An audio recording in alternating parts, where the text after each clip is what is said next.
कक्षा 10 की गणित का ये अर्धवार्षिक पेपर है 2019-20 का। और इसमें हम आपकी जो दिसंबर में पेपर होने वाला है उसके लिए काफ़ी जो इंपॉर्टेंट क्वेश्चन है उन सभी की चर्चा करेंगे। तो आइए इस वीडियो को हम शुरू करते हैं। ये पेपर हमें भेजा है सिरोही से विवेक ने। आप भी हमें पेपर भेज सकते हैं टेलीग्राम ग्रुप पर या फिर जो व्हाट्सअप नंबर दे रखे हैं उस व्हाट्सअप नंबर पर आप मुझे भेज देना। सबसे पहला क्वेश्चन आपके काम का है कि तीसरा क्वेश्चन सबसे पहला आपके काम का है कि बिना लंबी विभाजन प्रक्रिया किए बताना है कि 13/3125 परिमेय संख्या दशमलव प्रसार शांत है या फिर अशांत है। तो ऐसा सवाल जब भी आए कि बिना विभाजन प्रक्रिया किए, ठीक है, तो आपको क्या करना है, उसके हर को 2 की घात m इंटू 5 की घात n के रूप में लिखने की कोशिश करना है। अगर आप किसी भी परिमेय संख्या का हर इस रूप में लिख सकते हैं, ठीक है, तो उसको हम उसका दशमलव प्रसार शांत हो जाएगा, और नहीं लिख सकते हैं तो उसका दशमलव प्रसार अशांत होगा। तो इसमें हम क्या करेंगे, इससे 3125 को गुणनखंड करेंगे। 3125 के गुणनखंड करने के बाद में 2 का भाग देंगे, इसमें 2 का भाग नहीं जाएगा, 3 का भी भाग इसमें नहीं जाएगा, तो हम इसमें 5 का भाग देंगे। 5 का भाग इसमें 625 बार जाएगा, 625 में फिर 5 का भाग देंगे जो कितनी बार जाएगा, 1, और फिर इसमें 2 और फिर 5, 125 बार। फिर इसमें वापस 5 का भाग देंगे जो कि 25 बार जाएगा, 25 में 5 का भाग, ठीक है, 5 बार और 1 बार जाएगा। कुल मिला के आपको 3125 को 5 की घात 5 के रूप में लिख सकेंगे। तो यहाँ पर हमें जो 3125 को 13/5 की घात 5 के रूप में लिख लेंगे। अब हम क्या करेंगे कि 2 की घात 0 के रूप में लिख लेंगे, क्योंकि हम 2 की घात 0 का मतलब कितना होता है, 1 होता है। तो यहाँ पे हम हर को 2 की घात m और 5 की घात n के रूप में लिख सकते हैं, इसलिए इसका दशमलव प्रसार शांत होगा। अगला क्वेश्चन आपके है 5वां। एक खंबे की लंबाई उसकी छाया की लंबाई का अनुपात दे रखा है, 1/√3। तो समय सूर्य का उन्नयन कोण है वो ज्ञात करना है। इसमें आपको एक समकोण त्रिभुज बना लेना है, ठीक है। ये खंबा है, यहाँ पे ये अपना खंबा है और ये इसकी छाया है। तो खंबे की ऊंचाई कितनी है, ये 1 है, और ये कितनी है, √3 है, और ये वाला कोण हमें ज्ञात करना है। तो थीटा के सामने ये तो होता है लंब और ये होता है आधार। तो थीटा का जब लंब और आधार दे रखा हो तो वो कौन सा होगा, tan होगा। tan थीटा बराबर लंब बटे आधार। लंब का मान कितना, हम 1 ले लेंगे, आधार का मान √3 ले लेंगे, यानी कि 1/√3। tan थीटा में 1/√3 किसका मान होता है, tan थीटा बराबर 1/√3। tan में जिसका भी मान होगा वो थीटा बराबर कोण आ जाएगा। तो tan 30 इसका आंसर होगा। छठा क्वेश्चन आपके सामने है कि 3 असंरेखीय बिंदु से ABC से होकर गुजरने वाले वृत्तों की संख्या। तो वृत्त के केंद्र का बिंदु पद क्या होगा, तो वो वृत्त होता है, उसकी परिधि के रूप में जाना जाता है। और 3 असंरेखीय बिंदु जो होते हैं उनसे गुजरने वाले वृत्त की संख्या हमेशा 1 होती है। जबकि संरेखीय हो तो उससे हम एक भी वृत्त नहीं गुजार सकते हैं। ये 7वां क्वेश्चन दे रखा आपको कि इसमें P और PB ओ वृत्त वाले, ओ केंद्र वाले वृत्त की 2 स्पर्श रेखा है, जहाँ पर जो APB बराबर 80 डिग्री है। ये APB ये वाला 80 डिग्री है। आपको AOB का मान ज्ञात करना है, AOB का मान ज्ञात करना है। तो बहुत ही आसान है ये। यहाँ पे ये A और B पर हमेशा 90 डिग्री का कोण बनता है, क्योंकि स्पर्श रेखा वृत्त की त्रिज्या पर 90 डिग्री का कोण बनाती है। तो ये 80 है, तो इसके सामने वाला इन दोनों की जोड़ करेंगे तो ये 180 के बराबर होती है। यानी कि कोण O की बात करें और कोण P की बात करें तो इन दोनों की जोड़ 180 डिग्री के बराबर होती है। ये अगर 80 डिग्री है तो इसके सामने वाला कितना हो जाएगा, 180 में से 80 को घटा लेंगे तो कितना बच जाएगा, यहाँ पे 100 डिग्री इसका आंसर आ जाएगा। 2 पासे को एक साथ फेंकने पर अंकों का योग 7 आने की प्रायिकता बतानी। तो देखो 2 पासों को एक साथ फेंकेंगे तो उन पर जो टोटल 36 रिजल्ट आ सकते हैं। कुल परिणाम कितने हो जाएंगे, 36। अब इसमें से हमें वो संख्या देखनी है, वो परिणाम देखनी है जिनको जोड़ने पर 7 आ जाए। तो एक तो है आपका 1 और 6, इसमें 7 आएगा। एक आएगा 2 और 5, इसमें भी 7 आएगा। 3 और 4, इसमें भी 7 है। 4 और 3, इनकी जोड़ भी 7 है। फिर आपके 5 और 2 7 है, और 6 और 1 ये भी 7 है। इनके अलावा और कोई ऐसा रिजल्ट नहीं है जिनको जोड़ने पे हमें 7 मिले। ये कितने रिजल्ट हो गए, 1 2 3 4 5 और 6। अनुकूल परिणाम कितने हो जाएंगे, 6। कुल परिणाम कितने हैं, 36। 1/6 इसका आंसर होगा। तो इसका आंसर हो जाएगा 6 से 36 1/6 बार कट जाएगा, तो इसका आंसर होगा। ये क्वेश्चन तो हम पहले भी कर चुके हैं, 7 और 13 वाला, एक 9 और 13 वाला, ठीक है। तो इस प्रकार के प्रश्न आपके परीक्षा में हर बार आते हैं, इनको आप अच्छी तरीके से तैयार कर लेना। और एक ये वाला प्रश्न 7वां क्वेश्चन जब भी हमने बताया ना ऊपर, ये वाला कोण देके ये पूछ लेंगे, या फिर ये वाला कोण देके ये वाला पूछ लेंगे। अगर केंद्र पे कोण दे रखा है 100 डिग्री, तो यहाँ पे कितना हो जाएगा 80 डिग्री, केंद्र पर 110 डिग्री है तो यहाँ पे हो जाएगा 70 डिग्री। कुल मिला के आमने सामने की कोण की जोड़ करें तो 180 डिग्री होना चाहिए। इस प्रकार से आप आंसर निकाल पाएंगे। अगला क्वेश्चन है कि एक संख्या दे रखी है 1, 10, 100 और 1000 क्या समांतर श्रेणी में है? तो इसमें आपको क्या करना है कि सार्वंतर ज्ञात करना है। पहले पद दूसरे पद में से पहले पद को घटाना, जो सार्वंतर आ जाएगा। दूसरा पद कितना है 1000 है और पहला पद 1 है, कितना आएगा 9। फिर तीसरे पद में से दूसरा घटाएंगे तो 100 में से 10 घटाओ, कितने बचेंगे 99। 1000 में से 100 घटाओ तो 900। इस प्रकार से हम इन सभी संख्याओं को, सो यहाँ पे 90 आएगा। तो इन सभी संख्याओं का जो सार्वंतर ज्ञात करेंगे तो सार्वंतर सभी का अलग अलग आएगा, कहीं पे 9 है, कहीं 90 है, कभी 900 है। तो जब सार्वंतर बराबर नहीं होता है, डी का मान बराबर नहीं आता है, तो वो समांतर श्रेणी नहीं होती है। तो इसमें हम लिखेंगे डी का मान बराबर नहीं है, इसलिए समांतर श्रेणी नहीं है। 10वां और 11वां क्वेश्चन आपके काम का नहीं है। 12वां क्वेश्चन आपको अच्छी तरीके से तैयार कर लेना है। सिद्ध कीजिए कि √3 एक अपरिमेय संख्या है। यह प्रश्न है जो हर बार परीक्षा में पूछा जाता है। प्रश्न संख्या 13 तो हम पिछले कई वीडियो में कर चुके हैं। एक बार आर का मान दे देंगे, आर का मान 7 है तो आपको परिधि ज्ञात करनी है, 2πr करके परिधि ज्ञात कर लेना, 44 आ जाएगा। क्षेत्रफल पूछे तो आर का मान 7 होगा, तब क्षेत्रफल 154 सेंटीमीटर स्क्वायर आएगा। अब आपको उल्टा प्रश्न पूछेंगे, परिधि दे रखी 44 सेंटीमीटर, उसका क्षेत्रफल ज्ञात करना है तो कितना आएगा। तो पहले आर का मान ज्ञात करेंगे 2πr लगा के।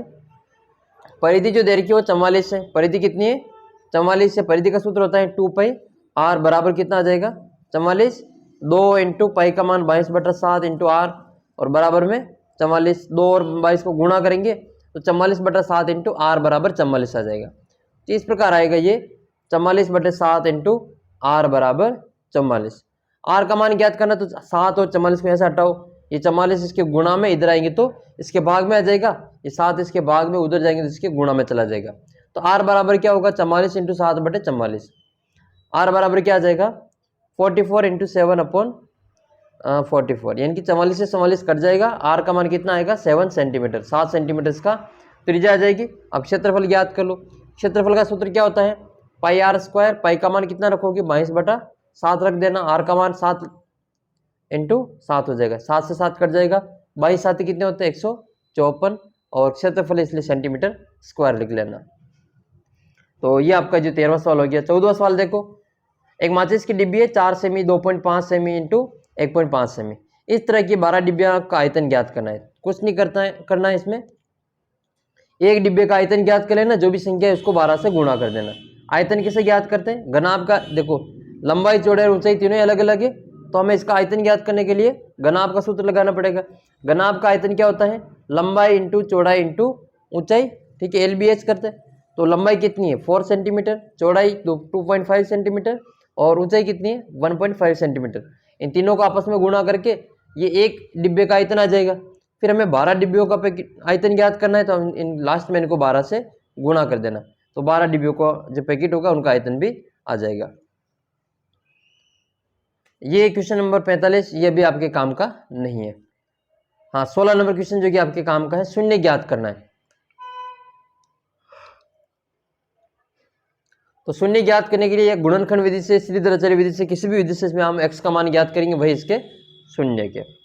17वां क्वेश्चन आपके 5वें प्रश्नावली का है। समांतर श्रेणी के प्रथम 12 पदों का योगफल दे रखा है, r का मान दे रखा है 6 सेंटीमीटर, का 10वां पद हमें ज्ञात करना है। 10वां पद ज्ञात करने के लिए हमारे पास में एक तो पहला पद होना चाहिए, इसके अलावा r का मान होना चाहिए जो दे रखा है हमें 6, और एक हमारे पास में d का मान होना चाहिए। तो a और r का मान, a और d का मान जो हमारे पास में नहीं है, हम क्या करेंगे इसमें इस प्रथम पद का जो योगफल है, प्रथम n पदों का जो योगफल होता है उस सूत्र से इसमें मान लिखेंगे। r का मान, ये सार्वंतर कितने दे रखा है d बराबर 6 है, d बराबर 6, और पहला पद हमें ज्ञात करना है, Sn बराबर में दे रखा है, Sn बराबर 468। फिर इसमें हम n कितना लिखेंगे, n बराबर 12 लिख लेंगे, और इसमें से हमारा पहला पद आ जाएगा। पहला पद आने के बाद में इसका 10वां पद ज्ञात कर लेंगे। किसी मीनार के आधार से 120 मीटर दूरी पर बिंदु के से मीनार का उन्नयन, शिखर का उन्नयन कोण 30 मीटर है, 30 डिग्री है। तो ज्ञात कीजिए मीनार की ऊंचाई कितनी है। ये आपको पहले एक मीनार बना लेनी है। ये एक मीनार है जिसकी ऊंचाई हमें ज्ञात करनी है, h मान लेंगे। इसके आधार से, ये मीनार का आधार है, ये नीचे वाला पॉइंट आधार होता है, ऊपर इसकी शीर्ष होती है, शिखर होता है।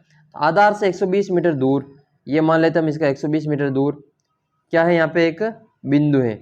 यहाँ से इसके शिखर का उन्नयन कोण कितना है, 30 डिग्री है। यहाँ पे लिख लेंगे हम 30 डिग्री।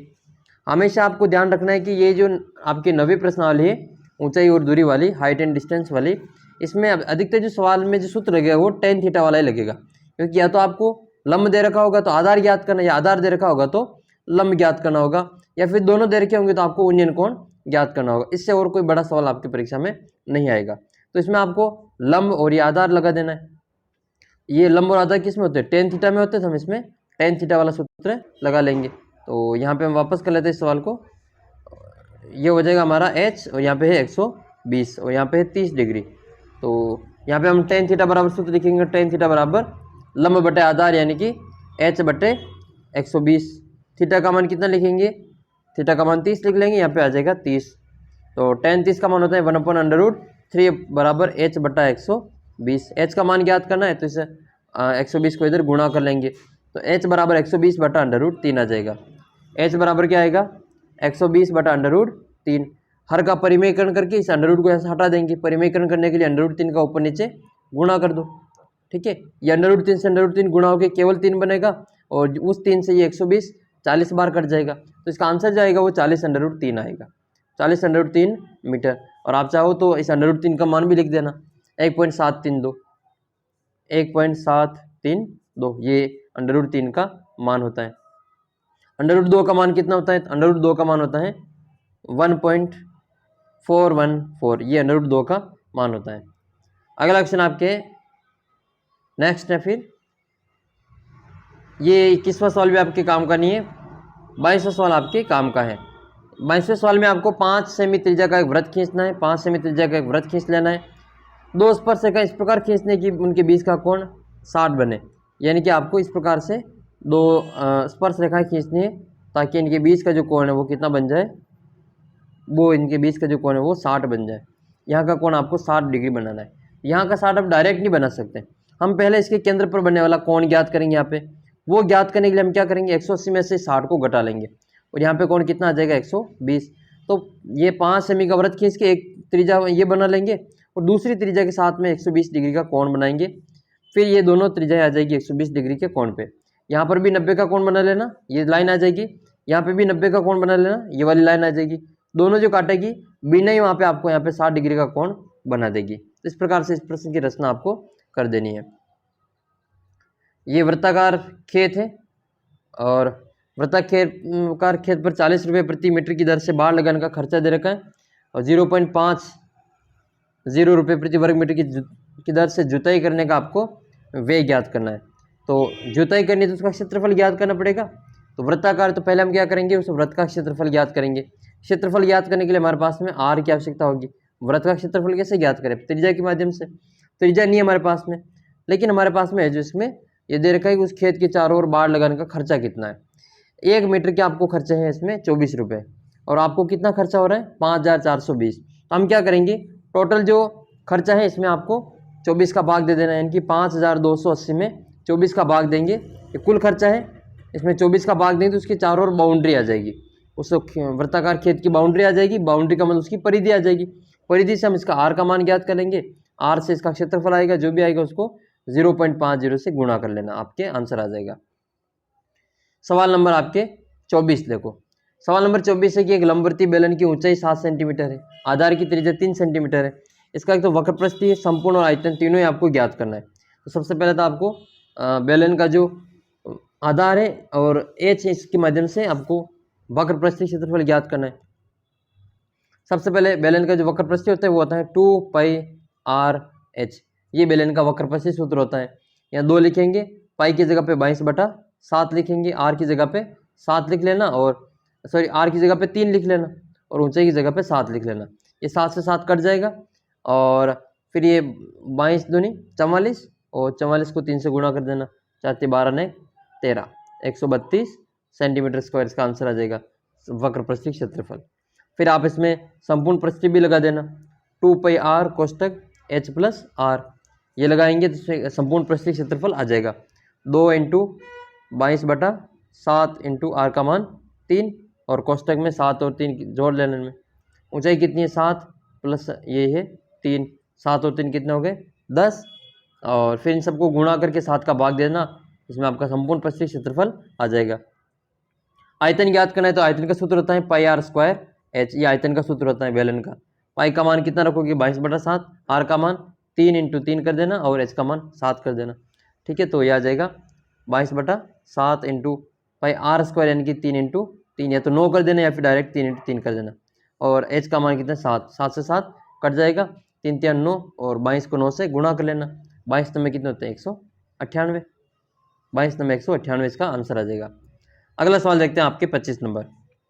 एक थैली में 5 तो काली 7 लाल है और 3 सफ़ेद गेंद है। एक गेंद निकल जाती है, इसकी क्या प्रायिकता है कि निकल गई गेंद लाल है, सफ़ेद या फिर काली है और काली नहीं है। तो हमें पहले कुल ज्ञात करना पड़ेगा, कुल कितने परिणाम है, तो 5 काली है, 7 लाल है और 3 सफ़ेद है, तो कुल कितने हो गए 7 5 12 और 3 15, टोटल उसमें थैले में कितनी गेंद है 15 गेंद है, तो कुल परिणाम भी कितने आ जाएंगे 15 आ जाएंगे। अब जिसका ज्ञात करना है उसकी संख्या ऊपर लिख लो। आपको लाल गेंद की प्रायिकता ज्ञात करनी, तो लाल गेंद कितनी है, लाल गेंद आपके पास में 7, तो 7/15 इसका आंसर आ जाएगा। काली या लाल, काली या सफ़ेद, यानी कि काली भी आ सकती है और सफ़ेद भी आ सकती है, इसका मतलब दोनों की जोड़ करनी पड़ेगी। काली कितनी है 5 है और सफ़ेद कितनी है 3 है, तो 3 और 5 को जोड़ लो कितनी हो जाएगी 8, तो काली या सफ़ेद आने के अनुकूल परिणाम 8 है, कुल कितने हैं 15, 8/15 इसका आंसर होगा। काली नहीं, काली नहीं कितनी गेंद है जो काली नहीं है, तो ये देखो जो काली है उनको बार माइनस कर दो, तो 15 में से 5 माइनस कर दो, 15 में से 5 काली गेंद है माइनस कर दो, 10 ऐसी गेंद है जो काली नहीं है, तो 10/15, 5 के पारे से काट दो, 2/3 इसका आंसर आ जाएगा। और इसको आप उस विधि से भी कर सकते हैं, बार वाले सूत्र से भी, होने की प्रायिकता प्लस नहीं होने की प्रायिकता, होने की प्रायिकता प्लस नहीं होने की प्रायिकता बराबर कितना होता है 1 होता है। काली होने की प्रायिकता, तो पहले उसमें काली होने की निकालनी पड़ेगी, काली होने की प्रायिकता आ जाएगी 5/15 यानी कि 1/3, और नहीं होने की प्रायिकता तो 1 में से 1/3 को माइनस कर लेना, 1 में से 1/3 को माइनस करेंगे, लघुत्तम लेंगे तो 3 आएगा, और गुणा करेंगे तो 3 - 1 बराबर 2/3 इसका आंसर आ जाएगा। कोई सा भी तरीका लगा के दोनों सवाल को कर सकते हैं। 26वां सवाल आपके ग्राफ आएगा, और ग्राफ तो आपको आना ही चाहिए, और बहुत ही सिंपल ग्राफ है, इसमें आपको एक्स और वाई के 3 मान निकाल के ग्राफ खींच लेना, जहाँ पे भी ये ग्राफ कटे वहाँ पे एक्स और वाई का मान देख लेना, एक्स बराबर कितना है और वाई बराबर कितना है, जो भी आंसर आए एक्स और वाई का उसका इस समीकरण में मान रख के इस क्यू का मान भी ज्ञात कर लेना। फिर आपके साइन कोस टेन का सवाल आएगा, लेकिन ये सवाल अभी आपके काम के नहीं, ये भी आपके नहीं दे रखे हैं, तो आपकी जो प्रश्नावली के सवाल है वो आप साइन कोस टेन वाले देख लेना। एक तो वो अंडर रूट वाला 1 - sin theta upon 1 + cos theta, ये एक तो ये रट के जाना, मतलब उसको अच्छी तरीके से तैयार कर लेना। एक कोस वाला इसमें ही 2 सवाल दे रखे हैं, दोनों तैयार कर लेना। 28 नंबर सवाल आपके सामने है कि एक रेखा का सिरा 4 0 है और मध्य बिंदु 4 और 1 है, दूसरे सिरे के निर्देशांक ज्ञात करने। तो आपको क्या करना है, ये रेखा है, ये इसका सिरा ए और इसका सिरा बी, इसका मध्य बिंदु मान लो पी, तो ए दे रखा है आपको 4 और 0, 4 और 0, पी का मान भी दे रखा है 4 और 1, आपको बी के ज्ञात करने, इसको x2 y2 मान लो, x2 y2 मान लेंगे। मध्य बिंदु का सूत्र क्या होता है, पी एक्स वाई बराबर y1 + y2 बटे 2 x1 + x2 बटा 2, पहले x1 + x2 लिखना, x1 + x2 बटे 2, और कोष्टक में दूसरी बार आ जाएगा y1 + y2 बटे 2, और y1 y2 का मान लिख के फिर तुलना करके x2 और y2 का मान ज्ञात कर लेना। अगला क्वेश्चन इसमें है कि उस बिंदु के निर्देशांक ज्ञात कीजिए जो इन दोनों बिंदुओं को मिलाने वाले रेखाखंड को 7:9 में विभाजित करता है। तो ये आपके 7.2 का पहला जो सवाल है उस तरह से इसको कर लेना है। फिर आपके 29वां भी काम करनी है, और इसमें देख लेते हैं हम 30वां सवाल। 30वां सवाल बहुत ही महत्वपूर्ण है, ये सवाल आपके दे रखा है, माध्य और माध्य ज्ञात करना है, कल्पित माध्य जिससे और बहुलक इसमें ज्ञात करना है। ये आपकी प्रश्नावली का बहुत ही महत्वपूर्ण सवाल है, और ये सवाल नंबर 30, इसमें आपको कल्पित माध्य जिससे माध्य और बहुलक दोनों ही ज्ञात करने। दोनों ही मैंने मॉडल पेपर की वीडियो अपलोड करके तो उसमें आपको मिल जाएंगे, और भी आपको समझ में नहीं आए इस प्रकार के सवाल आप कमेंट कर देना, इसको मैं आपको समझा दूंगा। ये वीडियो अपने बाकी साथियों के साथ में शेयर करना, और आपके पास में भी कोई पेपर हो तो आप मुझे इस नंबर पर भेज देना 75 68 35 00 69, और व्हाट्सअप ग्रुप को ज्वाइन कर लेना, नीचे लिंक दे रखा है डिस्क्रिप्शन बॉक्स में। तो मिलते हैं आपको अगले वीडियो में, तब तक जय हिंद जय भारत।